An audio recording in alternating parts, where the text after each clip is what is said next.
Hi friends, ಇವತ್ತು ನಾನು ನಿಮಗೆ ಫಿಶ್ ಫ್ರೈ ಹೆಂಗೆ ಮಾಡೋದಂತ ಹೇಳಿ ತೋರಿಸ್ಕೊಡ್ತಾ ಇದ್ದೀನಿ. ಫಿಶ್ ಫ್ರೈ ಮಾಡೋದಕ್ಕೆ ನಾನು 2 kg ಅಷ್ಟು ಬಾಂಗ್ಡೆ ಮೀನು ತೊಗೊಂಡಿದ್ದೀನಿ. ಫಸ್ಟ್ ನಾವು ಉಪ್ಪಾಕಿ ಚೆನ್ನಾಗಿ ತೊಳೆದಿಟ್ಕೊಬೇಕು. ಉಪ್ಪನ್ನ ಫಸ್ಟು ತೊಳೆಯೋಕ್ಕಿಂತ ಮುಂಚೆನೇ ಉಪ್ಪಾಕಿ ನಾವು ಒಂದು 5 ನಿಮಿಷ ಹಾಗೆ ಮಿಕ್ಸ್ ಮಾಡಿ ಇಟ್ಬಿಡ್ಬೇಕು. ಅದರಲ್ಲಿರೋ ಸ್ಮೆಲ್ಲನ್ನು ಹೋಗುತ್ತೆ. ಆಮೇಲೆ ಏನು ಮಾಡಬೇಕು, ನೀರು ಹಾಕಿ ಚೆನ್ನಾಗಿ ತೊಳೆದು ಈ ಥರ ಒಂದು ಫಿಲ್ಟ್ರ್ ಮಾಡ್ತೀವಲ್ಲ ಆ ರೀತಿ ಒಂದು ಇದರಲ್ಲಿ ಹಾಕ್ಬಿಟ್ಟು ಕೆಳಗಡೆ ಒಂದು ಚಿಕ್ಕ ಪಾತ್ರೆ ಇಟ್ಬಿಟ್ಟು ಅದರಲ್ಲಿರೋ ನೀರು ಕಂಪ್ಲೀಟಾಗಿ ಡ್ರೈ ಆಗಬೇಕು. ಡ್ರೈ ಆದ್ರೇ ನಿಮಗೆ ಹಾಕೋ ಮಸಾಲೆ ಬಂದು ಕೋಟಿಂಗಲ್ಲಿ ಕ್ಲೀನಾಗಿ ಇರುತ್ತೆ.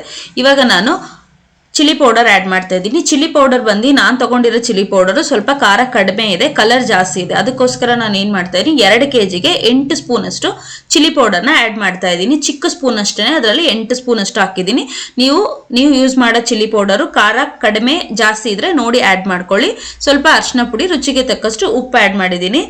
ಉಪ್ಪು ಕೂಡ ಅಷ್ಟೇ ನೋಡಿ ಆ್ಯಡ್ ಮಾಡ್ಕೊಳ್ಳಿ. ಮತ್ತು ಶುಂಠಿ ಬೆಳ್ಳುಳ್ಳಿ ಪೇಸ್ಟು 2 ಸ್ಪೂನಷ್ಟು ಶುಂಠಿ ಬೆಳ್ಳುಳ್ಳಿ ಪೇಸ್ಟ್ ಹಾಕ್ಕೊಂಡಿದ್ದೀನಿ. ಮತ್ತು ಎಣ್ಣೆ ಬಂದು 3 ಸ್ಪೂನಷ್ಟು ಎಣ್ಣೆ ಹಾಕ್ಕೊಂಡಿದ್ದೀನಿ.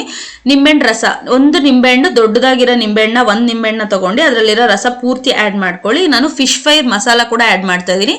ಯಾಕಂದರೆ ಚಿಲ್ಲಿ ಪೌಡರ್ ಖಾರ ಕಡಿಮೆ ಇರೋದ್ರಿಂದ ನಾನು ಫಿಶ್ ಫ್ರೈ ಮಸಾಲ ಕೂಡ ಆ್ಯಡ್ ಮಾಡ್ತಾ ಇದ್ದೀನಿ. 10 ರೂಪಾಯಿ ಪ್ಯಾಕೆಟ್ ಇದು, ಅದರಿಂದ ನಾನು ಅರ್ಧ ಹಾಕ್ಕೊಳ್ತಾ ಇದ್ದೀನಿ. ಮತ್ತು ನೀವು ಮಸಾಲೆ ಮಿಕ್ಸ್ ಮಾಡೋಕ್ಕಿಂತ ಮುಂಚೆ ಕೈಗೆ ಏನು ಮಾಡಬೇಕು, ಎಣ್ಣೆ ಅಪ್ಲೈ ಮಾಡ್ಕೊಳ್ಳಿ. ಇಲ್ಲಾಂದರೆ ನೀವು ಫುಲ್ ಸಖತ್ ಖಾರ ಇರುತ್ತೆ, ಇಡೀ ದಿವಸ ನಿಮಗೆ ಕೈ ಖಾರ ಹೋಗಲ್ಲ. ಅದಕ್ಕೆ ನೀವೇನು ಮಾಡ್ಕೊಳ್ಳಿ, ಕೈಗೆ ಒಂದು ಸ್ವಲ್ಪ ಎಣ್ಣೆ ಹಚ್ಕೊಂಡು ಆ ಮಸಾಲೆನ ಮಿಕ್ಸ್ ಮಾಡ್ಕೊಳ್ಳಿ. ನಿಂಬೆಹಣ್ಣು ರಸನ ಆ್ಯಡ್ ಮಾಡಿದ್ದೀನಿ. ಸ್ವಲ್ಪ ನೀರು ಆ್ಯಡ್ ಮಾಡ್ಕೊಳ್ಳಿ. ನೀರು ಹಾಕಿ ಸ್ವಲ್ಪ ನೀರು ಹಾಕಿ, ತುಂಬ ತೆಳ್ಳಗಿರಬಾರ್ದು, ತುಂಬ ಗಟ್ಟಿಗಿರಬಾರ್ದು. ನಿಮಗೆ ಮೀನ್ ಮೇಲೆ ನಾವು ಸ್ಪ್ರೆಡ್ ಮಾಡಿದ್ರೆ ಈವನ್ ಆಗಿ ಸ್ಪ್ರೆಡ್ ಆಗಬೇಕು. ಆ ರೀತಿ ಮಸಾಲೆನ ಒಂದು ರೆಡಿ ಮಾಡ್ಕೊಬೇಕು. ಇವಾಗ ನಾನು ಮಾಡ್ಕೊಂಡಿರೋ ಮಸಾಲೆ ಬಂದು ರೆಡಿ ಆಗಿದೆ. ಇವಾಗ ನಾನು ಮೀನಲ್ಲಿ ಕ್ಲೀನಾಗಿ ಅಪ್ಲೈ ಮಾಡ್ತಾ ಇದ್ದೀನಿ ನೋಡಿ. ಅದು ಅಪ್ಲೈ ಈ ರೀತಿನೂ ಮಾಡ್ಕೊಬೋದು. ಒಳಗಡೆ ಮಸಾಲೆ ಎಲ್ಲ ಚೆನ್ನಾಗಿ ಹಿಡಿಬೇಕಂದ್ರೆ ಏನು ಮಾಡಬೇಕಂದ್ರೆ, ಒಂದು ಮೀನನ್ನ ತೊಗೊಂಡು ಆ ಮೀನಲ್ಲಿ ಚಾಕು ತೊಗೊಂಡು ಈ ರೀತಿ ಕಟ್ ಮಾಡ್ಕೊಬೇಕು. ಕಟ್ ಮಾಡ್ಕೊಂಡ್ರೆ ಏನಾಗುತ್ತೆ, ನಾವು ಹಾಕೋ ಮಸಾಲೆ ಎಲ್ಲ ಒಳಗಡೆ ಕೂಡ ಈವನ್ ಆಗಿ ಸ್ಪ್ರೆಡ್ ಆಗುತ್ತೆ.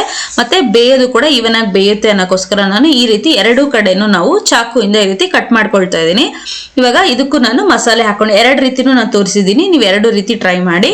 ಈ ರೀತಿ ಮಸಾಲೆನ ಒಳಗಡೆ ಎಲ್ಲನೂ ಕ್ಲೀನಾಗಿ ಫಿಲ್ ಮಾಡಿ ನೋಡಿ. ಈ ರೀತಿ ನಾನು 2 kg ಮೀನು ತೊಗೊಂಡಿದ್ನಲ್ಲ, ಆ ಮೀನು ಅಷ್ಟಕ್ಕೂ ನಾನು ಮಸಾಲೆ ಹಾಕಿ ಪ್ಲೇಟಲ್ಲಿ ಎತ್ತಿಟ್ಕೊಂಡಿದ್ದೀನಿ.